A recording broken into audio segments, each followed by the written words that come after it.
Well, good afternoon, Seaside United Methodist Church. It's been a few days since I've had the opportunity to connect with you, and so I thought I would take just a few moments to update you on the things happening in your Seaside family. As you probably have seen by now, an email was sent out earlier today with the news that upon recommendation from our bishop, we are planning on halting worship and all events for 2 months. This would put us at a start date of mid-May, and we are certainly hopeful that by then we will be able to gather together as a community once more. However, we will heed the recommendations of the bishop as well as state and local and federal authorities to make sure that we're doing our part to prevent the spread and infection rate from COVID-19. Know that in the meantime, your Seaside staff is working as hard as they can to keep things going, to keep us connected, and to plan for the future that we know is coming for Seaside. I would like to take a moment to thank our Seaside staff and to name them and to share with you the things that they're doing during this time. Catherine Parker, our Minister of Music, she's done an amazing job of keeping up with the choir and checking in on them. And I know she's already working on Christmas music. Nancy Camino, our Director of Discipleship Ministries, she is working on things like small group Bible studies and the Holy Friends small group ministry. She's looking at our welcoming ministry and the ways that we can bring new members in and help them to become a part of our faith family. Meg Good, our Director of Communication, she's sending out emails to you and updating our Facebook page and working on our website.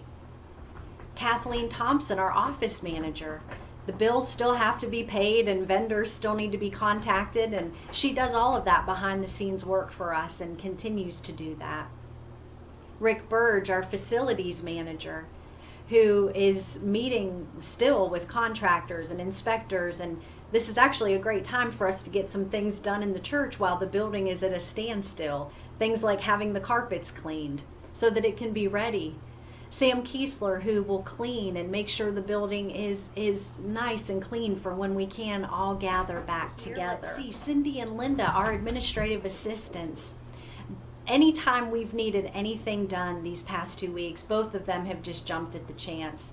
Whether it be updating our directory or they will assist in producing our newsletter here in a couple of days, but all of the little tasks that seem to fall through the cracks, they pick up and they run with them and they do an amazing job with those things. Of course, we don't want to forget Jeanette and Lynn.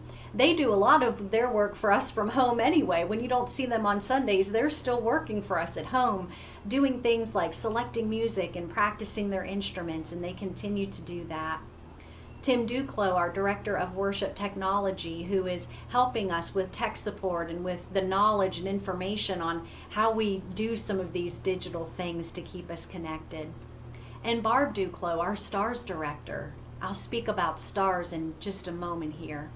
And of course, Francis, our senior pastor, Carol Sigafus, who's doing an amazing job with congregational care, with making phone calls and getting phone call groups put together so that we can be made aware if there are any needs in our community. And then, of course, there's me. No explanation needed there. You're just stuck with me, even in the midst of a global pandemic. But I just want to thank all of our staff for working so hard in these uncommon circumstances, for their creativity and their willingness to step in. We're looking forward to the day when we can function as a staff in person and interact with you, but in the meantime, know that this community of faith continues to be at the forefront of their hearts and minds as they work to keep us all going and connected. And we are doing our best to stay connected with you through things like these videos, as well as the email updates that you're getting. You can also sign up for texting updates. If I do this correctly, I believe there will be a phone number here to my side. And if you simply text the word START to that phone number, you'll be added to a text update list. We also want to remind you about the digital sticky notes on the website. That's the webpage where you can go and just write a comment about how God is working and moving in your life during this time. And you can read what other church members have to say. We know there are other ways that we will hopefully discover to remain together and to remain in communication with one another, but we want you to know that we're doing everything we can, and we welcome the emails and the texts from you, and we just welcome anything that will help us help you along the way. And as we go along the way, we're not scrapping our plans for the future. I say all the time that the best is yet to be, because I believe that the best is yet to be.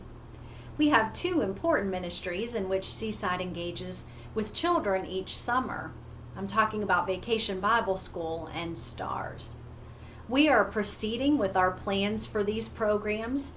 Vacation Bible School is going to be held June 15th through the 19th, and this year's theme is the Seaside Olympics, training to be like Jesus, where every day we will look at one of the gospel stories and we will see what it is that Jesus has to offer us and how we can become like him to offer hope and love to the world. There are many volunteer opportunities to help with Vacation Bible School, and I mean, after being quarantined for 2 months, don't you want to spend a great, fun, energizing week with a bunch of great kids? Of course you do. So I hope you'll email me and let me know if you might be interested. I'd love to have a conversation with you about how we can plug you in. And of course, our STARS Summer Literacy Program continues to move forward in their planning, led by Barb Duclos and Meg Good. They've been in meetings with the Duke Endowment and had a lot of Zoom meetings, and churches are continuing to plan for their summer literacy programs that have been modeled after Seaside's program. They also have many ways that you can serve, and again, I know that Barb or Meg would be happy to hear from you and to find a place for you to serve those children this summer. Those children who, after missing school and just the disruption in their routine, they're really going to need some help with literacy retention and growth this summer. So please consider whether or not that might be a way that God is leading you to serve. I apologize for looking down here, but I want to make sure I'm not missing out on anything that I wanted to share with you. We do want to try to resume as much of our normal activity in an abnormal way as much as possible. And by that, I mean we're looking for ways to resume our committee and ministry team meetings, particularly using something called Zoom. If you are a committee chairperson or a ministry team leader, I encourage you to check out Zoom, Zoom. It's a free service. It doesn't cost you anything. At least the entry level doesn't cost you anything. And for those who have a laptop or a smartphone or a tablet, it's a very easy technology to use. Francis and Nancy and I are looking at ways to perhaps offer some Bible studies or book studies or devotional studies through Zoom. So keep your eyes open for those types of announcements and whether or not you might want to be a part of one of those groups as well. Let's see if I'm missing anything before I wrap up here. We are in talks about Easter worship and Holy Week and how we might be able to present some things to you and offer some creative ways for you to engage with us that week. So take heart in knowing that we know how important Holy Week is to our Christian experience. And so we are working on some ways to bring you a meaningful Holy Week and Easter worship experience. Congregational care. You know, we call it congregational care for a reason. It's because it can come from the congregation. It doesn't just need to come from Francis or myself or Carol, but you as the church have a tremendous opportunity to care for one another in these days. We encourage you, if you have a prayer partner whose card you picked up a few weeks ago in worship, call that person and check on him or her. If you're a committee chair or a ministry team chair, check in with your team. If you have another small group in the church, maybe Sunday school or another group, stay in contact with those people. And if you do find out that there's a need, please let Carol or Francis or me know about that so that we can provide whatever levels of care that person might require. But we hope that the church will really learn and experience and know what it is to be the church to one another during this time. And caring for one another as a congregation is certainly a way that we can do that. I mentioned that our staff is hard at work. I mentioned that we're still making plans for the future. And that's why your continued giving is so important. Because you see, the things that you give today, it's not just that they pay this month's electric bill, although those gifts certainly do, but they also help us as we plan for the remaining year at Seaside. And we have so many wonderful things planned for the coming months. And so we hope that you will continue to give. I want to share with you a digital sticky note that Ann Pike posted. We're often asked the question, why do we give to a church? Here is one example of the why. Forgive me for my eyes leaving the screen, but I want to read it to you. It's about the food pantry ministry. She writes this: I wanted to share a very positive experience that I had. A few volunteers and I did a drive-through food pantry today, on Tuesday, and served 25 families. Not only were they appreciative, but they were smiling, upbeat, and full of praise and confidence in God. Their lives are often full of challenges that I am fortunate enough not to have to endure, but they so often uplift and inspire me. Thank you, Seaside, for being supportive of this outreach mission of our church. That's why we give. We give of our time, and we give of our money, we give of our prayers, we give of ourselves, because of the impact that it truly does make in our community.